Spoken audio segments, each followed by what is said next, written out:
Ito ang inyong lingkod na nagbabalik upang magbigay ng mga balitang walang bias at pawang katotohanan lamang. Ito ang Bayang Pinas. Ang isyong ito ay naging usap-usapan sa buong bansa at iba't ibang social media platforms. Presidente Kuting ng Norte, isinuka na nga ng palasyo at ng kanyang pamilya. Wala nang suporta sa taong bayan.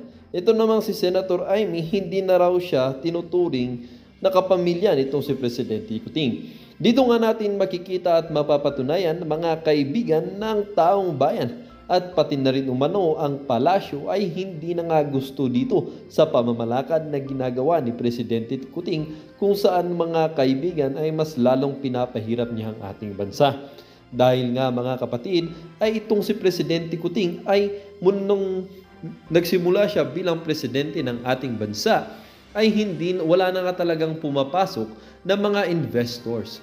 Kaya mga kaibigan, pati yung mga bansang mas mahirap pa kaysa sa Pilipinas ay pinapayagan na nitong si Presidente Kuting na mag-invest sa ating bansa dahil nga umano yung mga malalaking investors katulad ng Tesla, Meta or ng Facebook at iba pang malalaking kumpanya ay ayaw nang magpasok ng investment sa ating bansa dahil nga sa pamamalakad nitong si Presidente Kuting. Ito namang si Senator Amy ay itinanggi niya na hindi na daw siya kapamilya, ngunit tila ba bumabalik pa rin dito sa presensya ni Kuting na ito dahil nga hindi siya susuportahan ng DDS dahil hindi naman siya in-endorse nitong si dating Pangulong former President Rodrigo Roa Duterte. Kaya na lamang mga kaibigan ay hindi rin maiwasan ng ating mga netizen na magbigay ng kanilang mga hinaing. Yung mga ayuda na binigay sa kanya ni Tamba, pinamili niya ng Hermes at CO etc. Kaya walang mga gamot ang MedCenter ng Marikina. Talagang mangungutang siya kasi alam niyang sa ayaw at gusto niya, aalis siya sa pwesto upang lugmok sa kahirapan ng susunod na mamumuno. Pero ang pera naimbak na nila. Noon kay PRRD, ang daming pumapasok na mga investors. Lalo pa sinabi niya, huwag kayong mag-alala, andito ako tumulong. Peace and order, siguraduhin ko, believe talaga ako kay PRRD at napanood ko ito noon. Kaya yung mga gustong mag-leader sa bansa natin, kayanin nyo si PRRD. Droga isa pinaka-importante makontrol at krimen korupsyon. Vote wisely, vote Pastor Kibuloy. Haha, milyon-milyon ang luxury collection tapos ang mga health center walang gamot. O baka nakalimutan mo congresswoman ka ng Marikina. Di ba trilyon-trilyon ang budget ng Pilipinas? Nagpapatawa ka ba, Madam Chair? Well, para nga sa kabuuang impormasyon ay panoorin na lamang ang buong video. At salamat na rin sa ating mga solid viewers sa walang sawang pagsuporta. At kung bago naman sa ating channel ay syempre huwag kakalimutang mag-subscribe, pindutin ang notification bell, piliin na rin ang all upang laging maging updated sa mga balitang bago, totoo at walang bias dito sa channel ng Bayan ang Bayang Pinas. Huwag din pong kakalimutang mag-iwan ng like at i-share ang ating mga videos. Muli po, maraming salamat and God bless.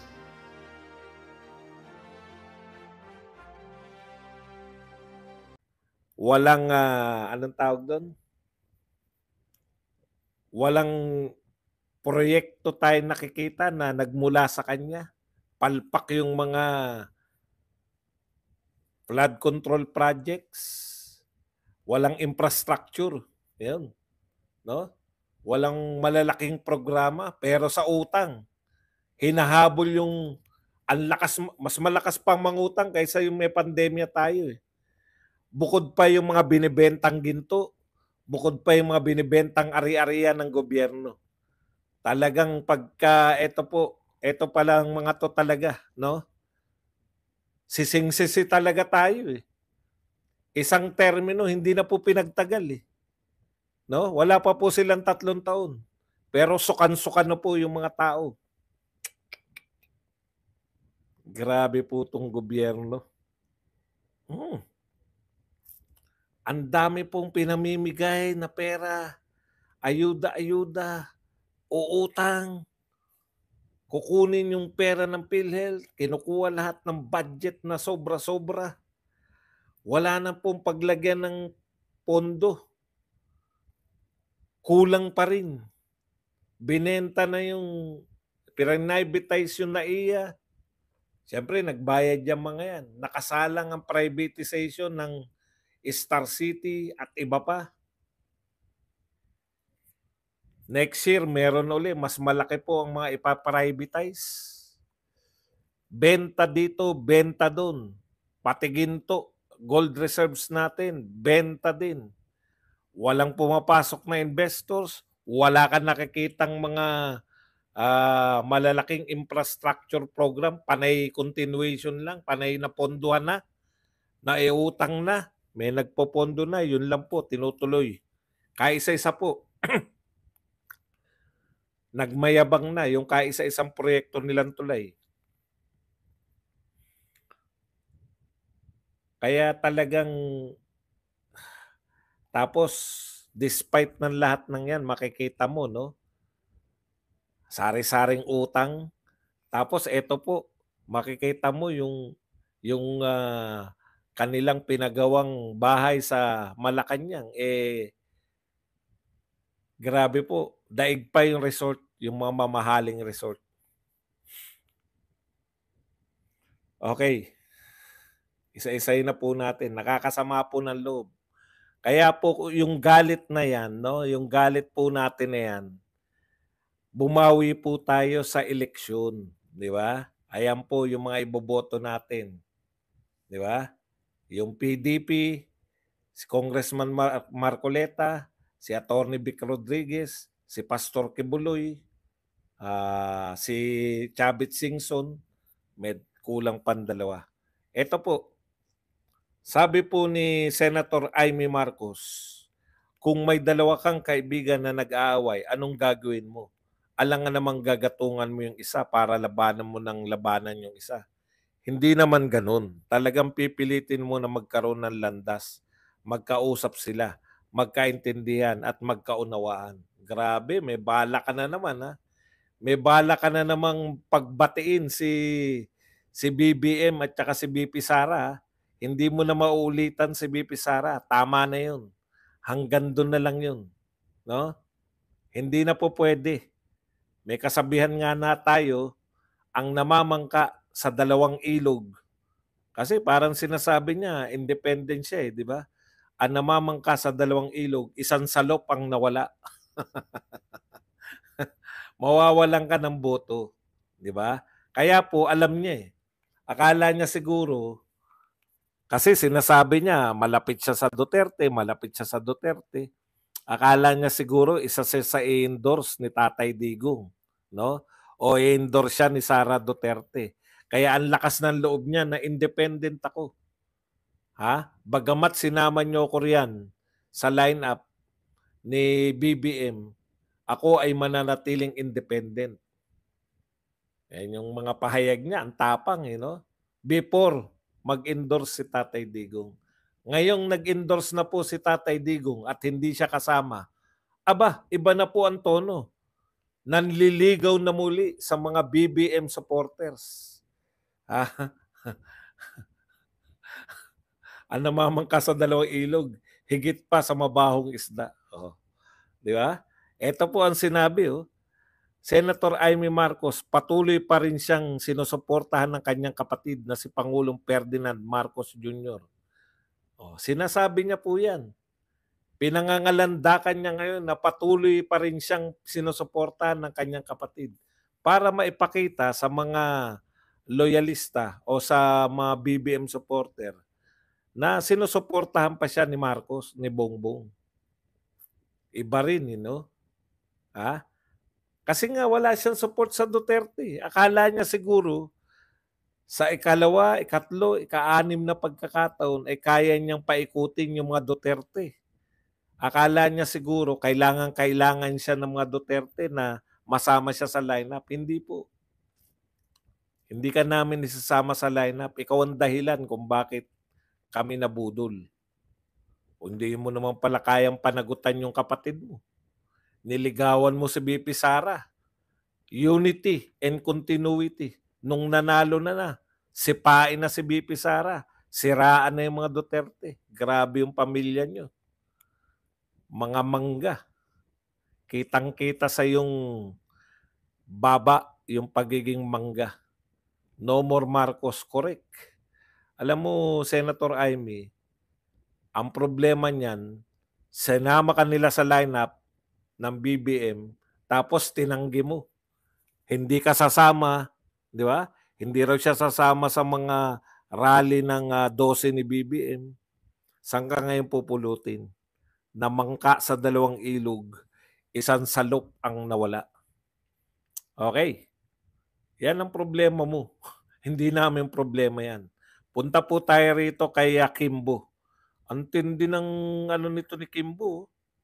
Tatakbo po tong mayor ng Marikina. Pero dati na siyang congressman ng Marikina. No? Pakinggan po natin yung mga atake niya ngayon sa mga mayor ng Marikina. Of course, ang isang kapag-iwanan is of course our health centers. Maraming health centers pero wala naman pong gamot sa napag-iwanan po yan. So yan. Okay, ang sabi niya, marami daw pong health center pero wala namang gamot. Alam mo yung mga ano niya, yung mga gumaganon yung mata, yung yung mangko niya na mata, yung gumaganon, pero wala namang gamot. Hindi ba congressman ka? Ang daming pera ng Tatay Tambi mo. Ako ayoko po makialam sa local politics, no? Kaya lang ito kilala natin 'to eh. Isa 'to sa mga kontrabida sa buhay natin. Pag naririnig natin 'tong ganito, sasabihin niya, kaya ako tumatakbo sa Marikina kasi meron tayo ng center. Wala pong gamot. Wala daw pong gamot. Hindi ba congressman ka? Hindi ba pinagmamalaki mo, tatay mo si Tambi? Tatay mo si Martin? Ang dami niyong pinamimigay, wala palang gamot. Wala palang gamot ang mga health center niyo sa Marikina. Hindi ka nang hingi. Kung kailan ka tatakbong mayor para sabihin mo na walang gamot, anong ginagawa mo sa mga ayu-ayuda na pinamimigay niyo? Hindi mo mahiritan si Tambi? Simple-simple. Kasi kalaban mo yung mayor. Pag kalaban ng mayor, hindi ka tutulong. Tsaka ka natutulong pag mayor ka na. Ewan ko sa inyong mga taga Marikina, hindi ako nakikialam. Pero pag ganyan ang katwiran, hindi ko kilala kung sino kalaban niya. Michelle Alcebar, thank you very much sa $499 na pangkape. Pero nakakarimarim yung mga hindi lang tayo taga Marikina eh. Okay, eto na po si Risa Ontiveros. Eto po ang sinabi ni Risa Ontiveros. Senator Risa Ontiveros says that the more than hour-long executive session with dismissed Bamban Mayor Alice Go was not worth it as not much new information was obtained. She adds that there will likely be no more executive sessions with Go. Okay. Takantaka ako sa iyo, Risa Ontiveros, no? Ako malabis na nagtataka. Ilang buwan na kayo isang taon nyo na yata iniimbestigahan si Alice Go. Nauna pa kayo sa Quadcom, di ba? Ilang taon nyo na bang iniimbestiga? Parang taon na, no, sa tagal? O talagang taon na? Ang tagal nyo nang iniimbestigahan. Tapos nag-expect ka pa na may bago pang sasabihin si Alice Go? Hindi nyo pa ba nakalkal ang kanyang buhay? Pati pagkatao niya, no? Boyfriend, nakalkal nyo na lahat? May ine-expect ka pa pala? Ano ba nakita natin sa investigasyon nyo? May gagawin ba kayong batas para magandang pagpapatakbo ng Pogo? Wala. Dahil tinanggal na ng presidente yung Pogo eh. Ano pa? Bakit tinutuloy nyo pa rin? Naghahanap pa rin kayo na si Alice Go sasabihin na may ugnayan siya kay Duterte? Ang tiyaga nyo. Wala po tayong mahita dyan. Pag nagkataon, pag naabsuelto pa si Alice Go, nakakatawa yung Senado natin. Ang tagal. Ang tagal nyo nang sinasalang si Alice Go. Nag-executive session kayo, nagulat ka dahil wala namang bagong sasabihin. Ano pa bang hindi nasasabi? Siguro ang ine-expect nito ni Risa Ontiveros, no? May lalapit kay Alice Go para siya ay kumbinsihin. Yun nga, yan nga yung si Maslog.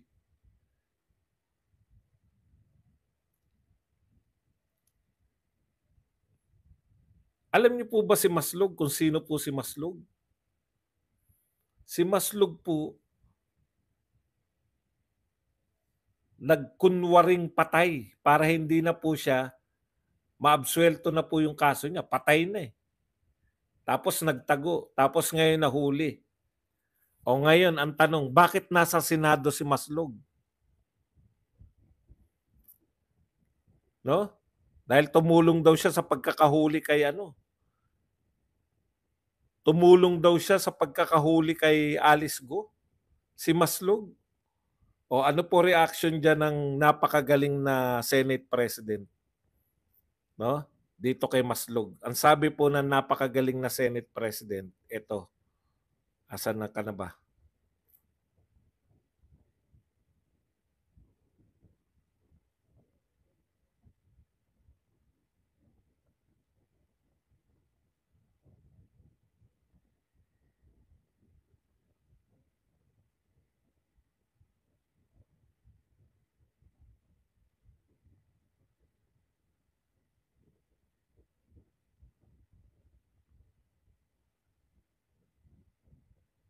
Naknang po pa.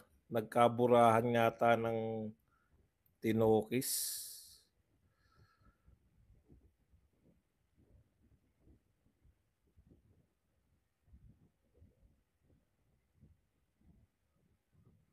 Ito po, ang sabi ng magaling na Senate President, Escudero wants to summon PNP Intelligence Group for believing textbook ex-scammer. Okay. Ipapatawag daw sa Senado itong PNP Intelligence Group kasi napaniwala daw sila ni Maslog, no? Yung PNP Intelligence Group. Papatawag niya sa Senado. Ang tanong ko sa iyo, ang ipatawag mo si Risa Ontiveros sa opisina mo. Bakit naging testigo o resource person itong si Maslog?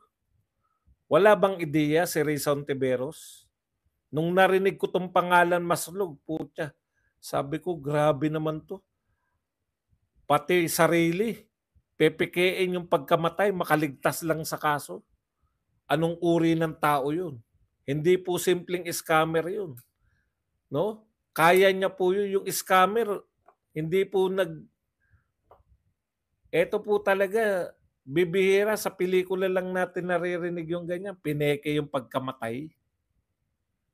Pineke eh. Tapos ginawang resource person ni Risa Ontiveros. Kasi alam ni Risa Ontiveros, yung sinabi ni napahiya siya. Yung sinabi ni Bato, ano sabi ni Bato? Ang intelligence nila dito kay Maslog, papapirmahin ni Maslog. Nakakalabas-pasok kay Alice Go. Siya yung magpapapirma kay Alice Go na ang pinakamang mastermind ng Pogo o may kaugnayan sa Pogo si President Duterte, si Bato, tsaka si Go.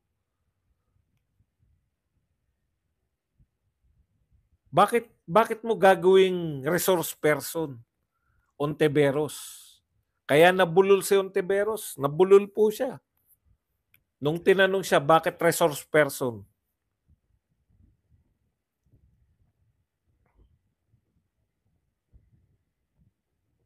Ito yung sinabi ni Ontiveros kung bakit ginawang resource person. Mahina eh. Dapat siguro dito ko, no? Kaso, lobat to. Dito na lang. Todo ko na lang.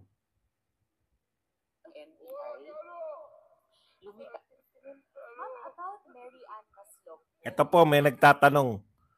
Ma'am, about Mary Ann Maslog po. Paano po siya naging resource person? Yan. Siya naimbitahan. Bakit po siya in-invite sa hearing na? Right. Right. Ano.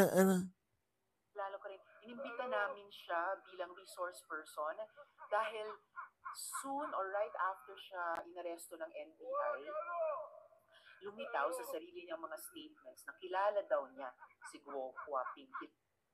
Okay. Kaya siya inimbitahan, sabi nito ni Ontiveros, sa kanya daw siya nag-imbita kay ang Maslog. Kaya dapat imbestigahan mo, may silbi. Uy, Senate President na may silbi.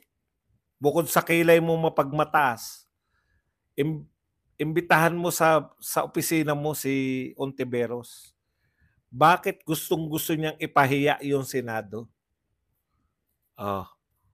Tinanong siya ng reporter, bakit niyo po inimbitahan? Bakit niyo po inimbitahan? Si Maslog bilang resource person. Sabi ni Ontiveros, kasi alam mo Santo Niño. Nagboses Santo Niño. Ang sabi ni Ontiveros, nung nahuli daw kasi yung Santo Niño. Pag may boses sigurong ganun, alam niyo po Santo Niño.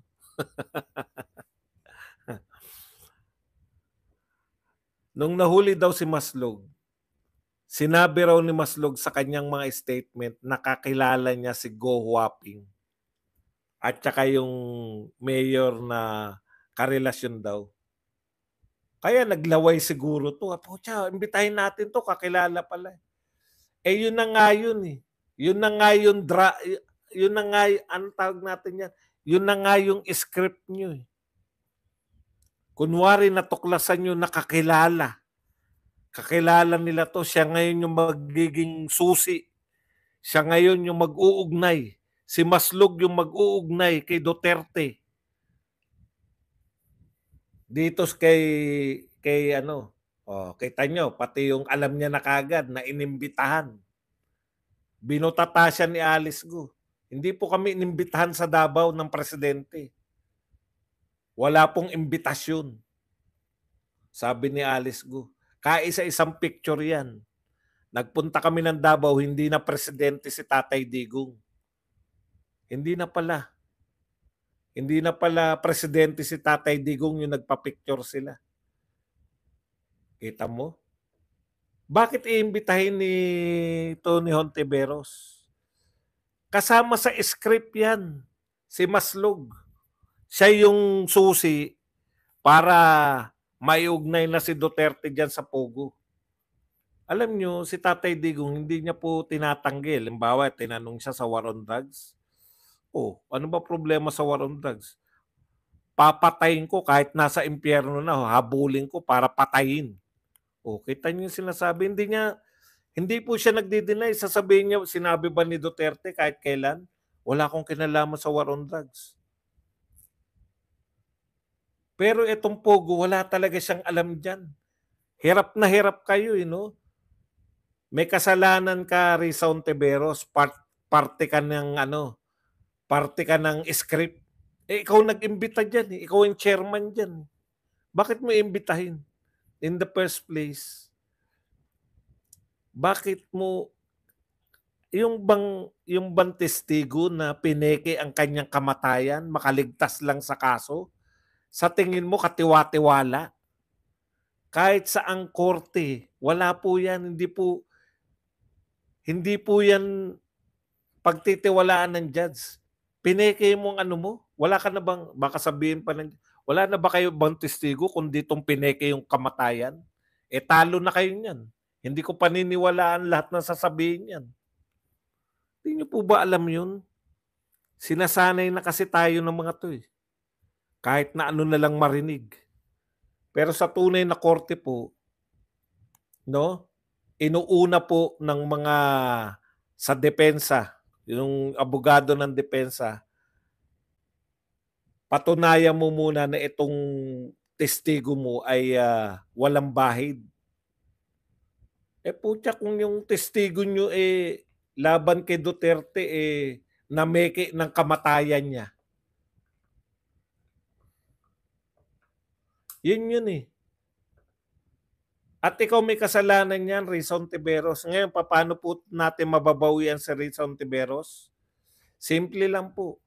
Huwag nating iboto yung mga kumampi dito. Yung 12. Para mataplaugan yan. Tatawa-tawa kasi yung mga yan. Pinagtatawanan tayo ng mga yan. Wala kami. Kahit na pipili lang kami rito. Kakampi lang kami rito sa presidente. Mananalo na kami, tsak. Meron kaming pangalan. Sikat kami. Nasa top kami ng utot nyo. Last na yan. Ngayon kayo masisira. Meron na kayong mga pangalan lahat. Nepo Baby, Bilyar. Di ba? Si Budots, Ramon Revilla. Si Traidor, Tolentino. Si Mr. Grandstanding II, Erwin Tulfo. Sino pa? Si antagal ng senador.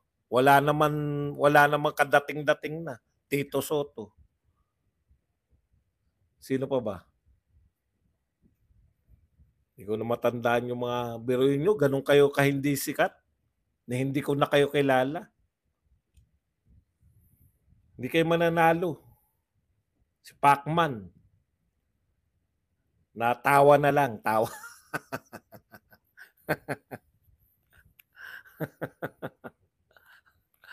Si Mangga Aimee.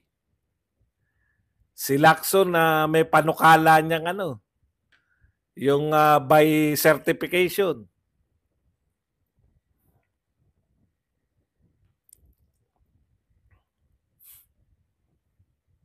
Alam mo dyan, Pesuena, pakicheck ko daw kung nakalaya na daw si Kibuloy.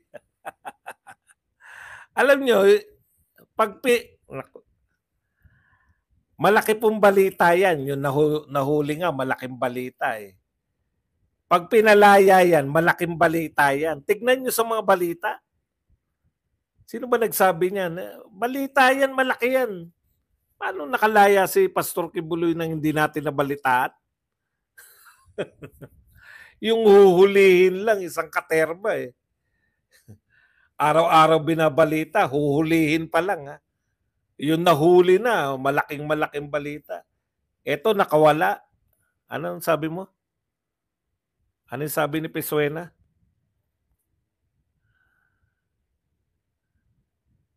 Asan yung nakakawala? Nakawala ba o pinawala na? Pinawala? Asan na yun? Malaking balita po yun pagka ganun. Lahat po ng dyaryo ibabalita yun. Apollo Kibuloy, pinakawalan na. Meron ba kayo nakita?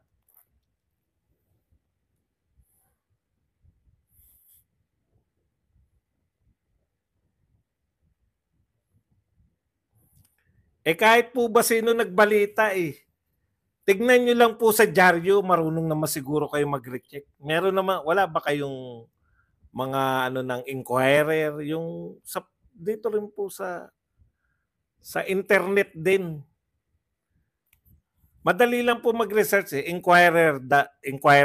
Lalabas yung dyaryo Inquirer.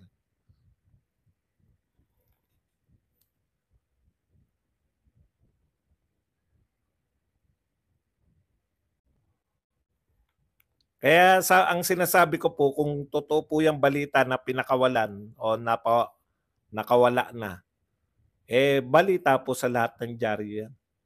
Balita po sa telebisyon. Meron pong yan, just in. O kaya yung tinatawag na anong tawag doon?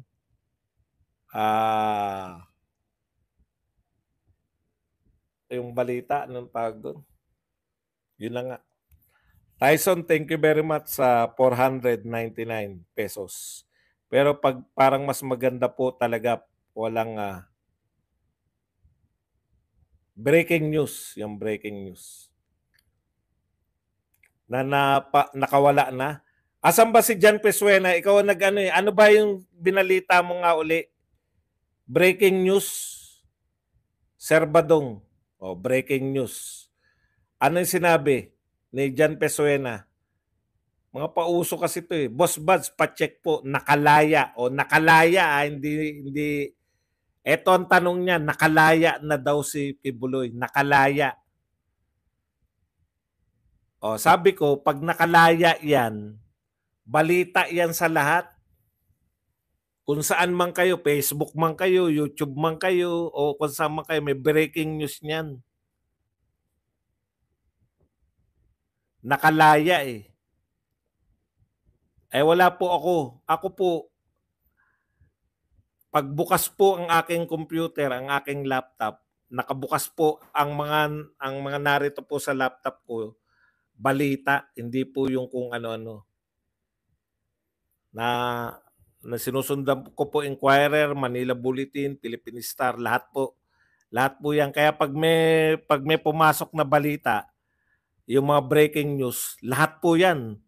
Ang bilis po ng aking kasi just in, breaking news, just in. ABS-CBN, GMA7, TV5, lahat po 'yan magbabalita na nakalaya. Tignan natin kung meron balita na nakalaya na si Pastor Kibuloy. Isang hagod lang po para po sa ating kaligayahang lahat. Walang balita sa News 5. Breaking. Tesla yung breaking na to. Daily Tribune. Walang balita yung Daily Tribune. GMA7. Walang balita yung GMA7. So, more or less, wala pong balita na nakalaya si Pastor Kibuloy.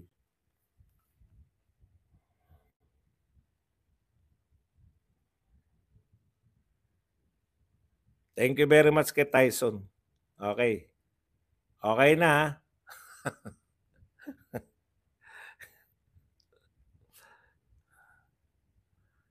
Punta na po tayo rito kay so tapos na tayo kay Maslog. Isamon mo, Cheese Escudero, sa kilay mo mapagmataas. Ang ipatawag mo, bakit si Rizal Tiberos ginawang resource person yan si Maslog.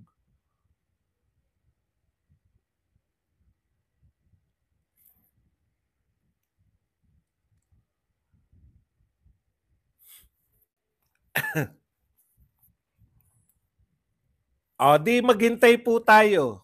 Pwede rin naman yung sinasabi nyo. Kung ayaw ibalita ng mainstream media, tama po kayo ron. Di maghintay po tayo ng kumpirmasyon na nakalaya. Okay? Maghintay po tayo. Huwag nyo po akong pilitin dahil ako naman na hindi po ako nakikipag-unahan. No? Huwag nyo po akong pilitin na makipag-unahan kasi ako ay huli sa impormasyon.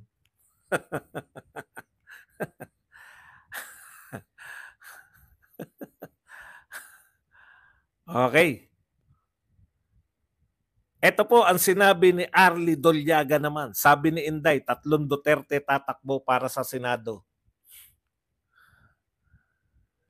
Nasaan sila? Sa Davao para kalabanin ang 2 magkapatid na Nograles. Hindi ba kaya ng 2 anak lamang ang laban sa Davao at kailangan pang ama? Spin all they want but their political marble is winning. Not anymore invincible. Wala na raw po. Ang tanong ko rito sa tao na to, natalo na ba yung mga Duterte sa Davao? Porque tumakbo si Tatay Digong, masama po ba tumakbo si Tatay Digong? Masama po ba tumakbo si Tatay Digong sa Davao? Hindi naman po pinagbabawal di ba? Gusto niyang tumakbo. Ano sabi ni Tatay Digong? Dito ako nagsimula na tumakbo bilang mayor. Malamang dito na ako magtatapos sa pagiging mayor. Di ba? Okay.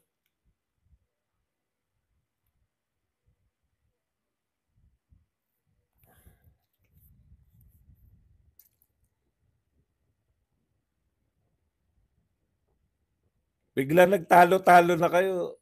Huwag kasi kayo, alam nyo, ang dali lang naman po yan. Ako po, hindi po ako nakikipag-unahan kung binalita na po ng lahat at meron na akong prueba na nakala. Imposible naman po ito pinalaya tapos hindi babalita. Kayo naman, logic naman. Kahit SMNI, wala ko, ay SMNI, tignan natin SMNI ha. SMNI, malamang kay Pastor Kibuloy na to. Ito po ha, titignan ko po yung SMNI ha. Kung meron na silang balita, SMNI. Yan. Ayan, ang balita po, once again, KOJC, just in, Korte sa Amerika, binasura ang kaso. Yan yung just in nila. Official statement na SMNI, just in, Korte sa Amerika, SMNI News, just in, Korte sa Amerika, binasura ang kaso. Just in, Korte sa Amerika. Wala pa po. Wala pa pong balita ang SMNI na nakalaya si Pastor Kibuloy.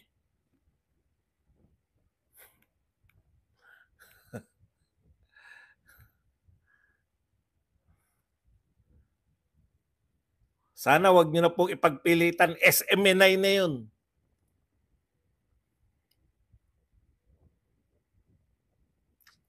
Hindi naman yan yung tinanong ni Absuel.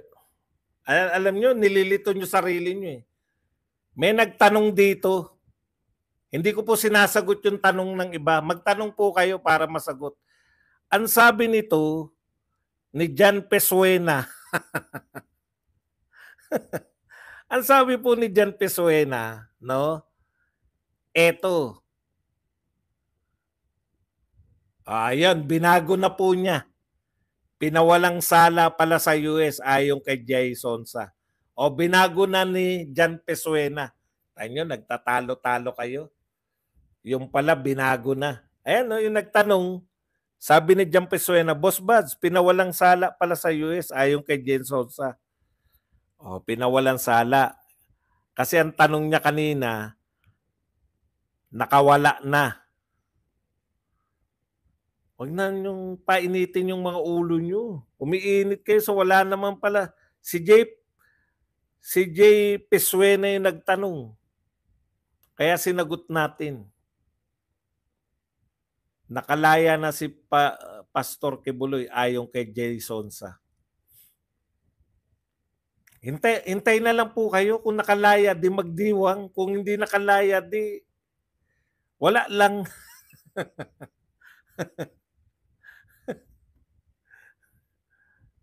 Kasi malaki pong balita yun para hindi balita ni GMA, ni ABS-CBN. Ano yun? San lumabas yun? San lumabas si Pastor Kibuloy kung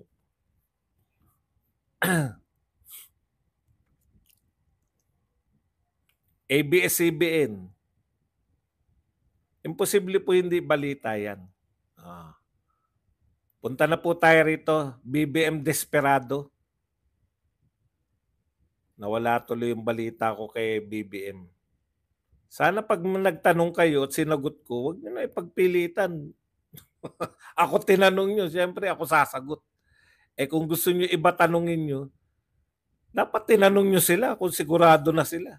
Ako tinatanong nyo ng balita ng ibang vlogger.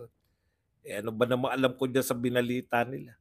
Hindi naman nagkonsulta sa akin.